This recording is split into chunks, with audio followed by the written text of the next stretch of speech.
Okay, so yeah, so I was asked to give the closing remarks for the conference. I promise I'll be quick. So I think, as always, emo is a really special and unique, inspiring event for me. I don't know any other community quite like this one. I always leave super energized, full of new ideas. I hope that's the case for all of you too. So, of course, we owe a lot of thanks to have an event like this. Both our sponsors, the University of Pittsburgh Responsible Data Sciences, SIG ACOM, ACM SIG AI, Artificial Intelligence for supporting the conference. Um, Beyond that, I want to make sure to thank our general chairs for the conference.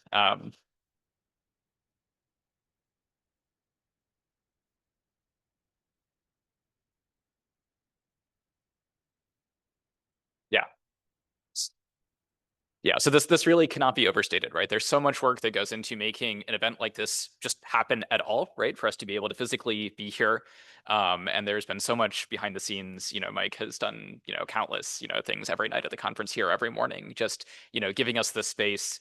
And it takes even more work to give it, like a real heart and soul. And basically, every feature of this conference that you might think, that's not like, every other, computer science conference. Everything like that, basically, Sarah has had a hand in. So we owe them, I think, an incredible amount to create something like this.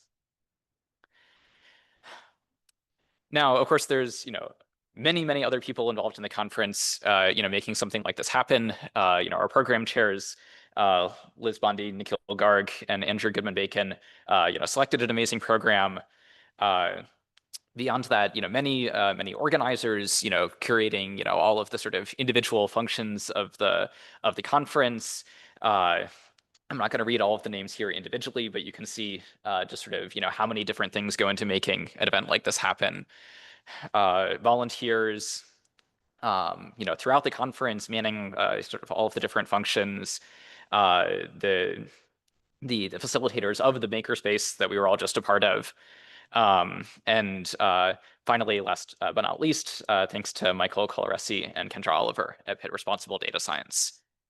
So one thing that I want to highlight here is that if you look at a lot of the names on the last couple of slides here, a lot of these people are really junior early career researchers, right? And that's not an accident. EMO is and always has been really heavily, led from the grassroots junior level. This is, something that I think is an amazing feature of our community. And it's something that any of you in the audience can be a part of too, right? Like if you want to be part of shaping the future of this community, of putting on these kinds of events, then we're absolutely always looking for new people to be involved. And so to that end, I also want to plug that EMO is not just a conference, it's also a year-round community. There's virtual working groups that meet throughout the year that continue these kinds of conversations that do research together. There's colloquia, virtual talks, many other kinds of programs. So you can find more, about that on our website. There's lots of other ways to be involved throughout the year. And then beyond that, of course, we'll have information about EAMO 2026 out soon. So keep an eye out for that.